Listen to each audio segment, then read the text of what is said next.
This is Andy Gutierrez from StarWars.com, and you are listening to Coffee with Kenobi with Dan Z. This is the podcast you're looking for.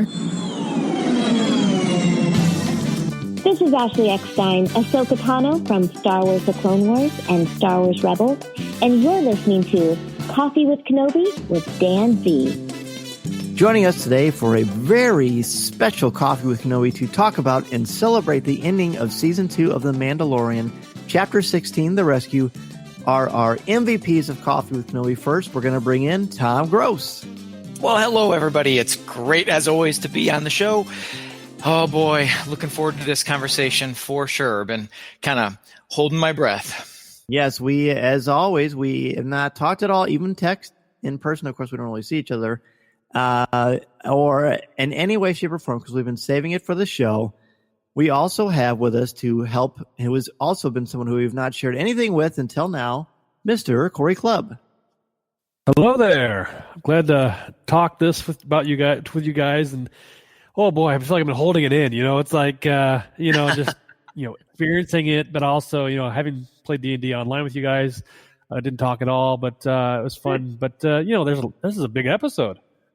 That's right. We did all play Dungeons and Dragons a couple of days ago remotely on Roll20. But we didn't talk at all about The Mandalorian. But now the Mandalorian gloves are off, and we are ready to jump into it. Guys, let's just start off with a letter grade and an overall sort of reaction to the episode. Cory, we'll start with you. Letter grade. Wow, this is a fantastic episode. I couldn't be more happy with this finale. It brought a lot of things together for the season, the last two seasons. A lot of surprises, a lot of excitement, a lot of action. It was fantastic. Got the A+, because it was just a lot. It was, I know we as fans, try to figure out what's going to happen next, and knowing how the season has went, they've kind of popped up all kinds of different types of, Easter eggs and things, and hinted at things. And this is really gave us a lot in this episode. And it paid off very, very well. And that's what I think was really nice about this episode. It didn't leave us necessarily hanging a whole lot. A lot of good moments. So, wow, it was really fantastic. I think it's probably my favorite episode this entire season. Wow. Tom, I'm not surprised. Tom, what about you? Yeah. Well, Cory, I was going to say my grade for this is A+. Change my mind. But no need. I give it that grade because this episode, in my eyes, has everything I want from a final episode. And I'll tell you, the series to me, the series has remained unbelievably focused on the main story. And that's a crazy thing to say because we've had several off the beaten path stories that come back, but everything always comes back to I'm getting the child to where he's supposed to be. And there were places where I thought maybe he was starting to have some second thoughts. Maybe he was regretting that decision. He was going to maybe keep, I don't know that I ever felt that was going to happen, but I feel like this season could have gone so many different directions. And I'll say, I think this final episode tips its hat to many of those side stories that I kind of thought that maybe we were going to get into the weeds on, but then it always came back to what the whole purpose of the first and second seasons were. And that was to get the child where it was supposed to be. He was supposed to be. So A+ on that because it gave me everything I wanted. It gave me some things it went places I didn't think it was going to go or I didn't know. And if it was, like you said, Cory, it was filled with action. It was filled with some Kleenex moments, some tissue moments, and it had everything. I would say I'm going to give this an A+, but I don't feel like that's high enough of a grade. I think it's phenomenal, incredible, powerful, spectacular. I loved it, guys, so much. I cried, I laughed, I clapped, I cheered, I hugged my son. I had about 4.5 hours where I felt like I had just drank about a case of Red Bull. I was so chewed up. Yeah. And Tom, I didn't see you at school on that day that it came out, and I was just on fire, bouncing around. I was so happy, but that doesn't mean there weren't a lot of ups and downs throughout the episode. Let's just go ahead and jump right into it. We're going to try to do this too. I've sort of broken down the episode into 5 or 6 separate little sections. So I just want to talk about each section individually. Now, the first section to me is the sequence on the Lambda class shuttle that is reminiscent of Return of the Jedi, the beginning of that. I want to talk about that particular opening sequence up to when they get onto the Star Destroyer. So let's just talk about them flying, getting, taking over the ship, and those conversations that happen there. And Tom, what stands out to you about that? Because to me, we learn a lot of important information about how the galaxy works. Yeah, well, what struck me first, I have to say, probably the snapshot. I don't know. There's so many snapshot moments of this, but one of them that I hope is a card in the card trader, Star Wars card trader, is when they finally hit the Lambda shuttle with the ion cannon, and then they're sitting in the cockpit, and Boba Fett has already informed them, we're gonna board you, all this kind of stuff, and he brings Slave One up in front of the windshield of that Lambda class, and I looked at my daughter and I go, oh, is that awesome? I mean, I don't know. I think you guys are in the same camp as I am. Slave One is a legendary ship. And that was exactly how I wanted to see that ship portrayed in that moment. I mean, intimidating, threatening, everything. Because these are imps, as they're calling them. These are the imps, and they are nasty and they're dirty. And while the Imperials are calling for order, I feel like these Imperial pilots in this particular case, I feel like they're so just mean and nasty, and I don't have a death threat. Does anybody else in this? And he looks back at the doctor. And so probably one of the most important things that I got from this is we got confirmation. I don't know, and maybe it was just confirmation for me. Maybe we've known this all along, but that is that Dr. Pershing is a cloner. And I suspected that, but am I right? Is this the first time we get actual confirmation that is what he does? You are correct. Okay. So I found that to be really important. And then the second piece of that is when that pilot is holding Dr. Pershing hostage, he's got the gun to his head, and he starts taunting Cara Dune. I don't know. That really, when I say it bothered me, it didn't bother me as a fan, or it bothered me as a fan, not as I don't think there's any, I thought it was a beautiful moment on that shuttle, but it bothered me because he was tormenting her. I saw the tear. I was on that Death Star, and I love how she quips, which one? So she stands strong, but man, you can just feel the blood boiling, and you can see that there's still this raging hatred between the two of them, really. I mean, and then she, blasts him in the face. And so the third point I want to make about this passage, and then I'll concede, or what is it when congressmen let the next person talk? My next important thing that I took from all of this was how brutal this part was, and other parts of the episode were as well. But they started out hot, which is what I've appreciated about this series. We talked about this with the Jedi episode. Just coming in hot with Ahsoka right from the start. There's no messing around. There's no goofing around. There's very little setting of the scene. They just go. And I felt like this one started that same way. But they're not pulling punches, so to speak. The pilot shoots his co-pilot just straight up. Cara Dune takes care of that guy. And, and it's just, there's a brutality to this one, but it also gives me the sense of finality. This is it. They have had it. They have had enough. The Imperials have the child. They're getting that child back. A tough act to follow. Cory, anything to add to that?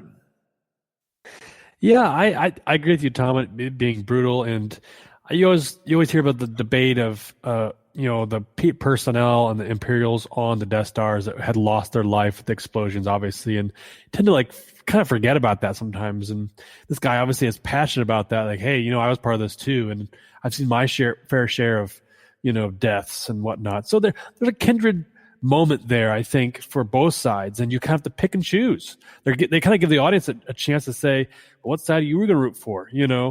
And it's interesting that moment because that's outside the bounds of the Mandalorian that we've seen so far, the outskirts. This is a very core world problem, an issue, battle going on, and that kind of brings it to the forefront. And obviously, Cara Dune's kind of been, kind of that moment for us. She's seen some action as a rebel trooper, and and it's interesting to see her character grow as well through this series. Like you said, Tom, she's just blast the guy in the face, and they're not messing around here. I agree, but you said we're going to talk up to the docking bay scene, and I think I enjoyed the recruiting Bo-Katan and Koska Reeves scenes better. Was they fought back into? We'll get to that later. Yeah. Okay, so basically, it's fun to see these characters come back into the Mandalorian and see them talk about their past and what's kind of driving their motives. So again, it's we're seeing a lot more of the galaxy as it is, as we know it as fans. We've seen and Mandalorian's. I don't know if he's learning this for the first time, or in the sense of he doesn't care. He kind of he has his one mission, and he's set out to finish it. I think go ahead. I'm sorry. I was just going to say there's a piece there that I wanted to mention, and that is, Cory, when you said that they have this kindred, they both have losses, and I've heard that before on the Imperial side. We lost people on the Death Star too, and I have always had sympathy for that, and it has made me kind of pause and think about that loss. But for some reason, in this instance and in this series, I don't have that sympathy for the Imperials. And I don't know if it's because of their nastiness about it or their ruthlessness about things. I mean, you go back to the end of season 1 when the Stormtrooper punches the bag that has the child in it, and we have sort of that dirty play. When he says that about the Death Star, I really didn't feel bad for him in this one, and maybe I'm just heartless, but I really feel like they've painted a picture of a different kind of picture of the Imperials in this one. Right. Well, no, you're right. I think you're right in the sense of not that they've lost lives and had casualties as well, but I think they've caused a lot more casualties than it brought upon themselves that type of thing. So yeah, it's just interesting. You bring a good point about them being brutal in the sense of they're taking out their actions, and we'll get further into this episode, and I think Moff Gideon has some words as well that are interesting from his perspective. Yeah. I think the most important sequence about the opening thing, yes, that shot of Slave One slowly cascading above the shuttle was pretty breathtaking, and really ILM continues to just set the bar so insanely high. But the conversation between that officer and Cara Dune is critical, because we've seen this in Lost Stars with Claudia Gray. We've seen it in other things where you're asked to consider how the Empire might feel about the losses on the Death Star, particularly Star Wars Battlefront. And she makes Iden Versio is a major aspect of that, and of course she eventually joins the rebellion. Eventually. But we've seen that in literature, we've seen that in video games, but we've never seen it in live action Star Wars. So to introduce that critical wrinkle, I think, is really nice and very nuanced. And yes, it was a little disturbing.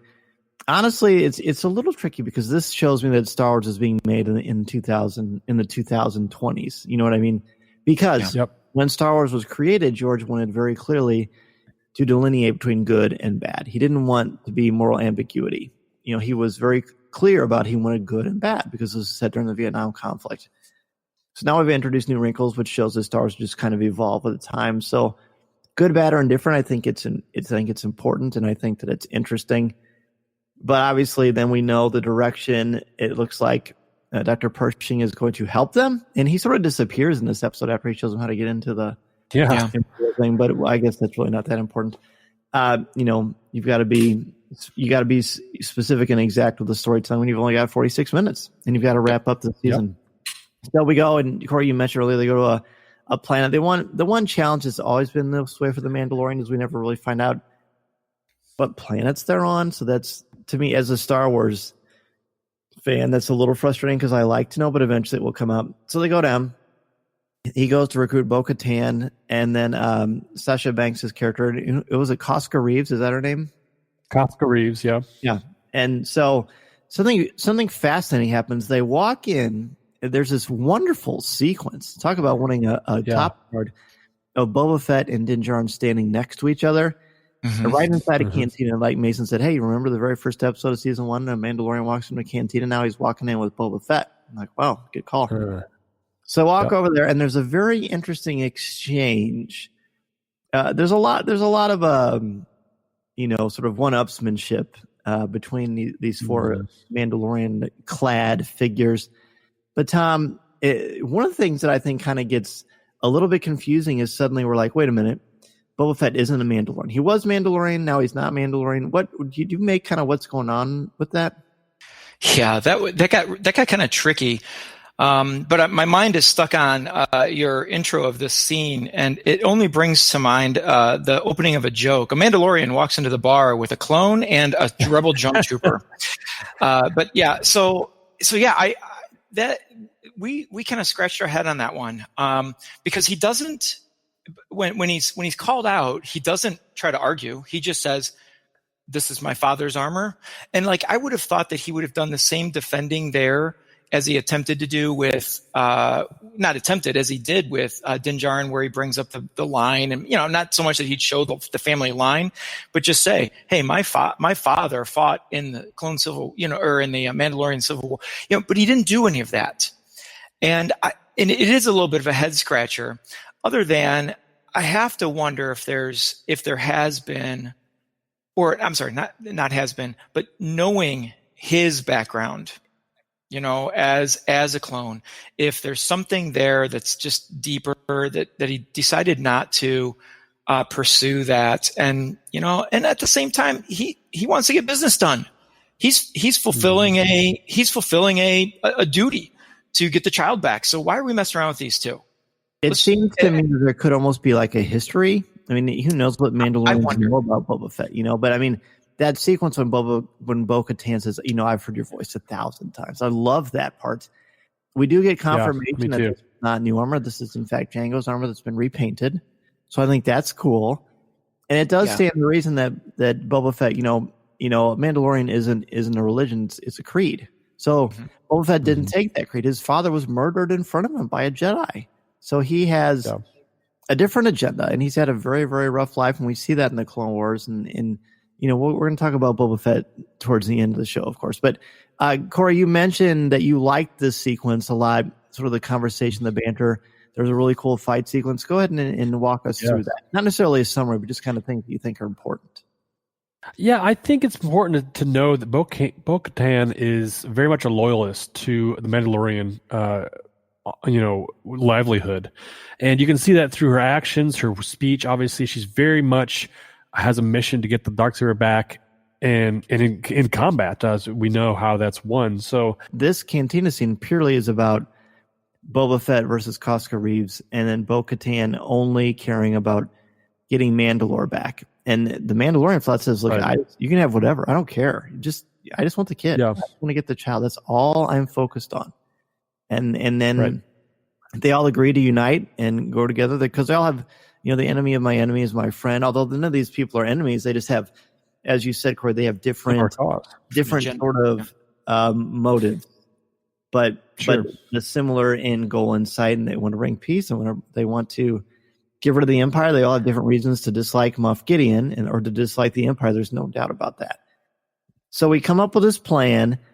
And then there's this great, exciting sequence where Bo-Katan is flying the Lambda-class shuttle, and we get to see a ton of cool stuff, Tom. First, we get to see how TIE fighters launch, which reminded me of Star Wars Squadrons, the video game. But it's just really, really thrilling to see that. Again, ILM just really kind of taken it out of the park, aren't they? Absolutely. I thought that was a very cool feature. And I don't know. I'm going to make this comparison. You know what I thought of when I saw them shoot out of the front of that was the way the Vipers shot out of the Battlestar Galactica. Yeah, for sure. I mean, I just thought that was Yep. cool, and Exactly. it was a really cool feature to that light cruiser, and something I just hadn't never thought about. And another thing that I thought was cool was, you never really think about, I mean, unless you're playing Rogue Squadron or one of those games where you're flying. This is why I always have trouble with the flying games. When that TIE fighter was coming out of there, when they were heading in, like he didn't see it coming. And you just think, when you have a backdrop of blackness and stars, you wouldn't see things until you're right on top of them. And so I don't know. I thought that there's a part of me that really thought, man, there's some serious reality to that. But I have to say, one of my favorite lines of this sequence was when they're coming out of hyperspace. She tells Boba Fett, make it look real. And he says, keep the shields up, princess. I'll put on a good show. I love that. Oh my gosh. And to watch his flying, I mentioned already, Slave One is a pretty legendary ship in my mind, but to watch him fly that and navigate, all that, and to see all the toys and tools that he's got. I didn't know he had an ion cannon in there. I knew he had the seismic charge, but I had no idea there's an ion cannon on there, in addition to the lasers on the sides and then the ones at the bottom or at the tip or however you're shaping the ship as it's flying. I thought, lots of visual effects that I thought were very, very cool in that sequence. And I don't know, I always think it's funny how the Lambda class shuttle seems to be always with the rebels or the resistance or someone who's trying to infiltrate the Empire. It always seems to be a Lambda class, whether it's the rebels or the rebellion or whatever. So no, I think I totally agree with you. The visuals are phenomenal in this sequence. Why would anyone in the Empire ever trust a shuttle again? Come on. Never mind. Okay, yeah. So then, so that was kind of a cool first, just getting to see that. But Cory, then we get something that I think is going to be talked about for a long time, and it should be the sequence where we've got 4 characters that storm this Imperial Star Destroyer. They're all women. They're all incredible characters. They're all tough as nails. I think this is something to be celebrated. Kind of walk me through. I mean, you have daughters, Tom, you have daughters. I mean, I'd love to hear both of your thoughts on how important and how cool that sequence was, because there is some action in this that is insanely cool. It's interesting you ask about that, because as I rewatched it this afternoon, just kind of prep and just kind of take it in another time, this became my favorite sequence of the episode. Cool. And it was such a great idea, because I loved that these characters came together, and like you said, we all kind of said they have a cause in mind. They're all looking to achieve an end goal, is to save the child or rescue the child. And these 4 women, they split off into a kind of a group, and man, they are awesome. Just their no nonsense banter, their readiness to just take on these stormtroopers. And it's like they're one hits, just every boom, boom, boom, boom. And I feel like they all have their own unique fighting styles. I really appreciated Fennec Shand kind of sneaking around and doing her kicks and kind of power moves, where Cara Dune was more of the heavy gunner. Yeah. What's that? Like, she'll kick you and do this massive move and take you out, and then she'll just blast you point blank. Yeah. Crazy. Like, she's lethal. She is a military.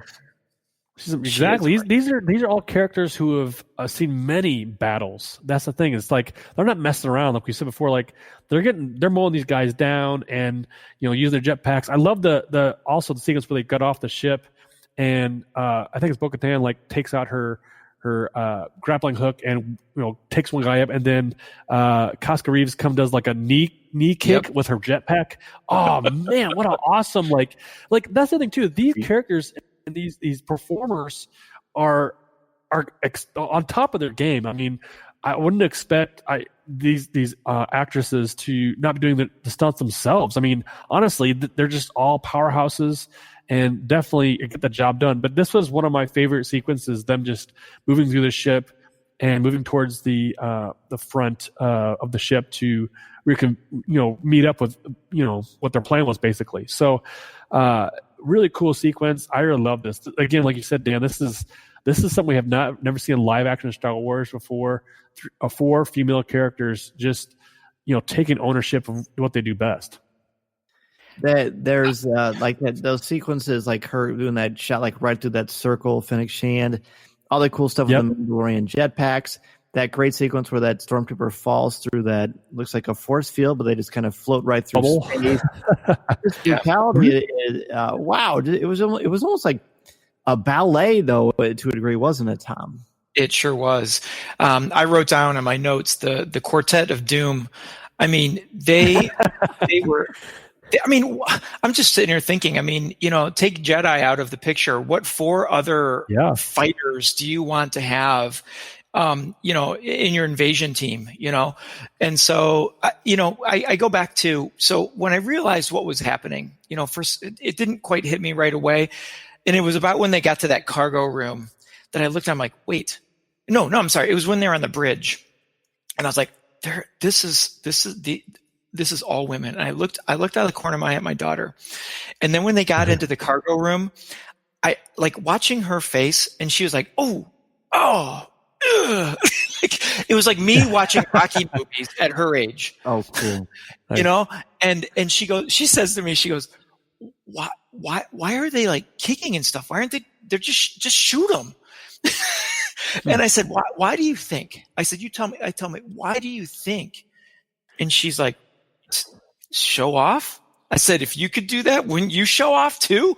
I said, I mean, it's intimidation. It's their style. And I said, they could just walk through and shoot. But why would Harrison Ford try to fist fight with someone on the streets of whatever the sea, but why would he do that? Oh, wait, he's got a gun, and he could shoot them all, but it's when he's faced with a guy with 2 swords that he can't, he shoots them. So I'm like, I just, oh my gosh, it was such a wonderful moment. And it goes back to that, that brutality, that goes into it, but it was so powerful, and it was empowering. As I watched the person sitting next to me watching that, I was like, what I said after it was all done, I said to her, was that just awesome or what? And she goes, Dad, that was so cool. There's so many key moments, like just the techniques, the fighting styles. Everybody is very much has their own sense of style, agency, and power. Mm-hmm. And the Empire has no chance. Like, I felt even more I feel like this show, especially the last couple episodes, have really put the war in Star Wars. I think it's very, very clear. This sort of these guerrilla tactics and how powerful and how important it is to have purpose. And they all have purpose, but no one has purpose like Din Djarin, who comes out of the smoke, walks down the ramp, and then the plan is for him to go in there solo. And one thing we haven't talked about is we've still got the threat of the Darktroopers. He has been given a cylinder to deactivate this doorway so that they can't come through and wreak havoc. So you kind of forget about that, but there's this great pacing. Like, Peyton Reed is the director of this. He directed Ant-Man. He also, what's the other episode that he directed? He directed, was it the Frog Lady episode? I believe it was. I think so. Yeah, it was. And so he does that. He creates this pacing where they're constantly charging these things up, and they're slowly moving in sync with each other, and they kind of step out in time together, turn towards the door. Just the animation is just very powerful. One escapes, and Tom, we'll just go back to you for this. The fight that Din Djarin has. Talk about how you were feeling when you were watching the Din Djarin get pummeled by this fearsome droid. Yeah, I mean, how can you feel anything but fear that this might be it? Like that at this moment, these dark troopers are like impervious. And all I kept thinking was, just get the spear. just get the spear. Just get the spear. But, he has so many tools at his disposal, and the spear is probably the last thing on his mind. But when that thing just manhandles him, it picks him up, it throws him against the wall. And when he pulls his fist back to like slug him, I thought for sure he was going to try to like dodge out of the way. But I think the trooper had him so tight up against the wall that I thought, thank goodness for pure Beskar, man. Holy cow. And the fact that he kept pummeling his face, and instead of the helmet cracking, it just kept going further back and back and back into the wall. It seemed hopeless. Like, it seemed like a battle that he couldn't win. And I just think back to that episode where Ahsoka hands him the spear. If it weren't for that and picking up that tool, this would have been the end of the show. I mean, quite frankly, I don't know how he could have defeated that without the Beskar spear and shoving that up into the guy underneath the mask of the Darktrooper. But it definitely shows, and it takes me back to, it takes me back to the beginning, to the openings of the Empire, where it seems like a lot of these leaders had their pet projects. Krennic has the Death Star. Tarkin has, or am I mixing something up here? Right. Thrawn has the TIE Defender. Yeah. Not TIE Defender, the Tri-TIE. I can't remember, but you know what I'm talking about. Yeah. He has those. And so it's kind of like, so Moff Gideon has a pet project as well. And it's these Darktroopers. And so, like, all of these guys have these special things, and this seems to be a major threat, especially in a situation like this where you have, these small incursions, which is what the rebellion thrived on, by the way. And so it seems like a logical pet project for him to have. And so I saw the massive danger. Now, by the way, it was TIE Defender. Okay, so. There is a part of this sequence that I want to go back and talk about, but I want to let Cory talk about the Darktroopers first, and if we can come back, I'd love to address a piece of this sequence I thought was just magnificent. Good idea. Tell you what, let's take a quick break, and we'll come back and get Cory's point of view, and then Tom's going to circle back on a thought from the beginning moments of the rescue. This is Coffee with Kenobi. This is Vanessa Marshall, and you're listening to Coffee with Kenobi. Star Wars Celebration is Lucasfilm's love letter to the fans, and sharing excitement, passion, and celebrating everyone in the Star Wars fan community is what Star Wars Celebration is all about. We have so many great memories of Celebration, meeting incredible fans, the amazing panels, the fun things you can do after Celebration, the merchandise. It is phenomenal. This is a great opportunity for you this year to celebrate the 40th anniversary of The Empire Strikes Back and to show appreciation for all the fans who have helped immortalize this film. Star Wars Celebration is giving you a chance to win the complete Empire Strikes Back merchandise collection from the Star Wars Celebration store. Over 30 pieces of exclusive merchandise and 4 Jedi Master VIP tickets to Star Wars Celebration Anaheim 2022. Enter now for your chance to win by visiting StarWarsCelebration.com. And while you're there, check out the complete lineup of exclusive, one-of-a-kind Star Wars Celebration merchandise. Shop over 150 different Star Wars items, including pins, apparel, collectibles, exclusives from Geeky Tiki, Shag, Bestman Mining Company, an entire collection of products inspired by The Mandalorian, and more.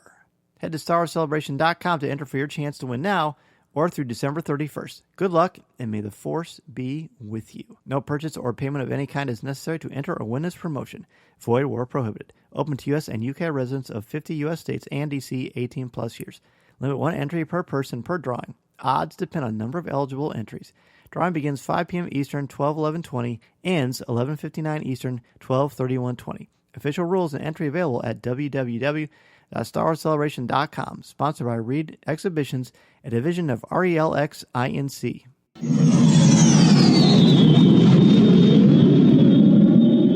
MEI and Mouse Fan Travel is your one-stop shop for your vacation needs and your plans to Walt Disney World, Disneyland, or the cruise lines. Travel looks much different now than it did a couple of months ago, and with the opening of Walt Disney World and soon, hopefully, the opening of Disneyland, you need a place to go where you can trust, and they will help you figure out and navigate all the different circumstances and guidelines that Disney has put out for you. And I can say that we had our vacation modified, and as soon as dates were announced, MEI contacted me directly to help me reschedule, which is exactly what I was hoping to do. So if you are interested in rescheduling your vacation or want to try to plan a Walt Disney World, Disneyland vacation, or anywhere else you want to go on the planet, be sure to contact MEI and Mousefan Travel at www.coffeewithkenobi.com/mousefan-travel. Their signature service and expert advice will help you maximize your vacation time and dollar, and they will help you figure out all the different changes and modifications going on at the Disney theme parks. They are amazing, and I can tell you, honestly, from the bottom of my heart, the peace of mind that Becky Menken and the crew at MEI and Mousefan Travel have given me is invaluable. If you're interested at all, again, go to www.coffeewithkenobi.com/mousefan-travel. I felt the Dark Troopers were kind of haunting when he says activate Dark Troopers. And that music starts up, that kind of that robotic, alert, sounding. The music of this whole episode is really fantastic. It really plays to each of the sequences. But these made these guys, very haunting. The red eyes glowing. My kids are kind of, wow. We've only seen them in action one time. But as you were talking, Tom, made me think of something around they're going up against Din Djarin. As Marvel fans, we always wonder what Wolverine's claws would do to Captain America's shield.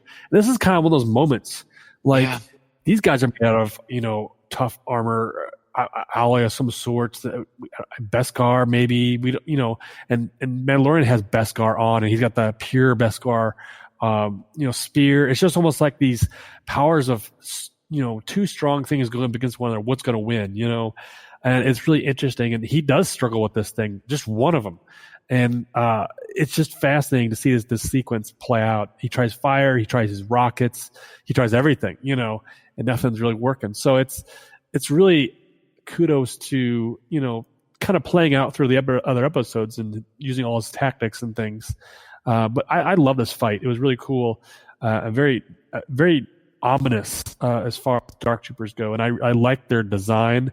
I also wanted to note, too, that I think it's Dr. Pershing had said the third generation design, that we took out the human element, that was the flaw or something. I thought, wow, that's really interesting. They've been through the trials, and these guys are the best because they have no emotion. There's nothing left. So they're pretty brutal as far as their tactics and programming goes. I think it was very cool, by the way, that the Empire, which originally was under the control of Palpatine, and he used droids to help divide up the galaxy, and then the Empire went away from droids and went with stormtroopers, and now they went back to droids again. Kind of make it full circle, which was rather entertaining. And this is the Dark Troopers, the setup of the Dark Troopers, the dominance of the Mandalorian throughout this entire series of how powerful he is and how effective he is in combat. He is a one-man wrecking crew, more than formidable for just about anybody. The only person who ever really gave him any trouble was Ahsoka, and he didn't even really try with Ahsoka because he knew he was out of his league. So to see him in this much trouble, in this much danger of losing his life and losing his mission of finding Grogu because of the way this thing toys with him, the constant pummeling in his face, I kept thinking, thank goodness for Beskar. Thank goodness this thing that he won't take off that helmet, because he would be absolutely crushed into a pancake or worse. And so you just feel this intense fear and dread. And this is not the only time that Mason and I looked at each other and said, my palms are sweaty. I'm so nervous right now, because the music, the pacing, the danger of the Dark Troopers, the sense of relief you feel when they go flying out into space, even though you just kind of have a sense in the back of your brain that it's not, that's too easy. I even said to Mason, okay, that's too easy. Something's going to happen. By the way, I do think it's fair to say that these Dark Troopers are not made of Beskar, because we know that lightsabers can cut through them pretty easily. But we'll get to that. Yes. True. Tom, you had a point you wanted to say earlier? I did. And Cory, you touched upon it. It was at the opening. So when he says start up the Dark Troopers, and they flash to the face and chest of that Dark Trooper, and Cory, you mentioned the music, and that's what I want to talk about here for just a second, is the music, because it and the name of the composer, Ludwig Göransson. Okay. Göransson, yes. So when that techno, like almost acid techno or heavy techno comes in, it's so magnificent because it took me a second. In fact, it was the second time I saw it that I was really trying to pay attention. I wasn't sure if that was actually music or if it was sound effects of of those things warming up. And I just think that was such a beautiful way to like introduce them with music. That sounds like what we might picture that puts the scare into them. But then what happens next is what I thought was absolutely beautiful, because they go from that threatening techno heavy droid feel to the snap to the smoking docking bay or launch bay where the Mandalorian is coming down, and you go to his theme, the that piece, and it's so quiet and it's so, I don't know how you guys feel about that theme, but I feel like it's so lonely. And he comes walking down that ramp, and you have that like almost Native American sounding, Western sounding flute that's going. And it made me sit back the second time I saw it, because I paused at that time. And I sat back and I thought, the Mandalorian is truly alone in this rescue. He's got his his quartet of doom doing their business, leading the way and whatever, but they've cleared the way and he is alone. And I really felt like, now that looking back on hindsight, I really felt like that moment was really foreshadowing what's going to happen in this episode at the end. Is that he's going to, this is his mission, and that's what's going to happen. And I thought it was so beautiful, the juxtaposition of the techno and then this quiet, alone sort of moment. I don't know. I just thought it was a beautiful juxtaposition of the music and imagery. It really was. It really was. So we've got, I think we've, we're barely halfway through. We've got so much more to cover. We could probably spend another couple hours, but instead of that, let's take a really quick break. This is Coffee with Kenobi. Listening to Coffee with Kenobi, you are, with Dan Z, the podcast you're looking for. This is...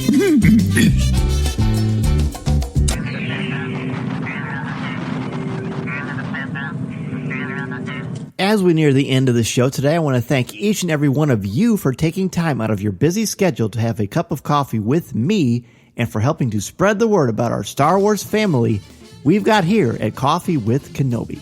Be sure to tune in Monday nights at 8 o'clock p.m. Central Standard Time on Facebook Live at www.coffeewithkenobi.com/live or www.facebook.com/coffeewithkenobi, and have a cup of coffee, tea, or any beverage of your choosing with me as we continue the conversation. To join us in the CWK Cafe, which is our Facebook group, and share your Star Wars thoughts, comments, reviews, and opinions in a family-friendly, spoiler-free place that is also drama-free, go to www.coffeewithkenobi.com/community and be part of the conversation, talk about this week's show, or just talk about some Star Wars. We have a lot of fun, and you'll make some new friends, as well as catch up with longtime friends along the way. I also want to thank all of the new and longtime members of the CWK Alliance and let you know how much I appreciate your help and encouragement. I really appreciate our CWK Alliance members: Carol Cantwell, James Kersey, Greg Hargrove, Cato McNichol, Mary Purdue, Terry King, Smooth Rivera, J.C. Poe, Ed Kimoto, Robert Avila, Dustin Mills, Chelsea Sansbury, Tyler Pompa, Hannah, Alex Procasio, Ian Thompson, David Nicely, Simbot Deptadarian, Christine Turk, Ross Halliban, Kurt McQuellan, Dan Ream, Colby Mead, Brian Harding, Frank Mulder, Blake Weaver, Chris Metz, LJ Souter, Chris Skavarka, Jeff Ellis, Yancey Evans, Daz Davies, Susan Gray, Thea Selby, Christian Dale, Brian McKinney, Jim Capron, Connie Shee, Jared Cantor, Jason Hall, Eric Struthers, Greg McLaughlin, Aaron Harris, Mark Suter, Angela Sauce, and Dennis Keithley. If you want to join the CWK Alliance, go to www.cwkalliance.com and sign up today. Not only will you help out Coffee with Kenobi, but you also get access to CWK Pour-Over, the exclusive weekly podcast not heard anywhere else. It's a great way to support and help out the show, and 10% of your monthly contributions go directly to the St. Jude Children's Hospital to support the incredibly important work they are doing to help these brave children and their families. Plus, contributors at the CWK All-Star level can watch a video podcast of CWK Pour-Over hosted by me, Tom Gross, and Cory Clubb. Feel free to reach out anytime if you have any questions. In addition to being part of the community on Facebook, please don't forget to visit our website at www.coffeewithkenobi.com for Star Wars news, announcements, reviews, videos, and so much more. If you have a question for me or just want to share your thoughts on the air, feel free to email me at danz@coffeewithkenobi.com and I'll share them on the show. You can also connect with me on Twitter at Mr. Zaire, MRZEHR, or on Instagram at DanZairCWK. There are also a lot more ways to connect with me and Coffee with Kenobi on social media. Follow us on Twitter and Instagram. Give us a like on Facebook at facebook.com/coffeewithkenobi. Check us out on Pinterest or subscribe to our Coffee with Kenobi YouTube channel.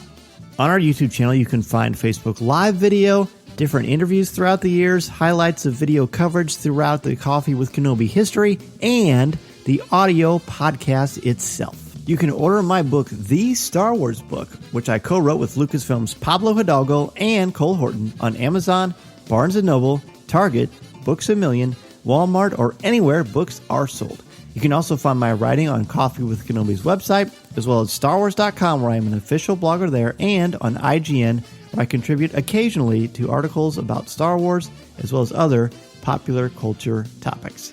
If you are considering starting a podcast or a blog, let me know how I can help you get started and make your creative vision a reality. Be sure to check out danzmedia.com and we can get the process started. I am also available to come to your school, conference, business, or organization to talk about how to tap into your strengths and help you bring out your very best. I want to inspire you to be inspired so you can take that first step into a larger world.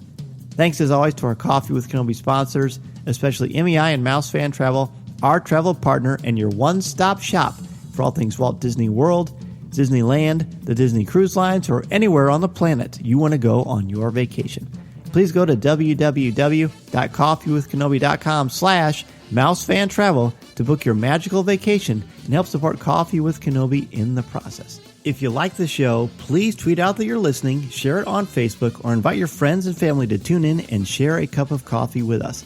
And if the Force is especially with you, please take a couple of minutes to rate and review the show on iTunes or Google Podcasts. Every review makes a huge difference and helps to spread the word, and I can't thank you enough for your help, for your support, and your friendship. I love so much being a part of this wonderful Star Wars community, and I can't thank you enough for all that you do for me and Coffee with Kenobi. Yeah, I think that's a really good idea. Let's just go ahead and stop right there, because instead of just talking about this and make it an extra long episode, let's break this up into a two-parter. We've got the excitement of the Christmas season with it rapidly approaching, so let's stop right there, and we're going to split this episode into a two-parter. I'll release the next one the day after Christmas so everybody can enjoy their time with their family, and then we will continue this exploration of the incredible episode, The Rescue. So much more to discuss. Thank you so much, everybody, for joining us on Coffee with Kenobi. Again, we're going to stretch this out to 2 episodes this week because it's so powerful and it's such a long conversation, so I want to break it up into 2 episodes. Enjoy your Christmas. Have a very, very Merry Christmas, and we'll be back with you the day after Christmas to talk about the second half of the episode, The Rescue, Chapter 16 of The Mandalorian. Merry Christmas, everybody. This is the podcast you're looking for. This podcast is not endorsed by the Walt Disney Company or Lucasfilm Limited. It is intended for entertainment and informational purposes only. The official Star Wars website can be found at www.starwars.com. Star Wars, all names, sounds, and any other Star Wars-related items are registered trademarks and or copyrights of Disney and their respective trademark and copyright holders. All original content of this podcast is the intellectual property of Coffee with Kenobi unless otherwise indicated. This is the podcast you're looking for. There's no one here. Move along. Move along.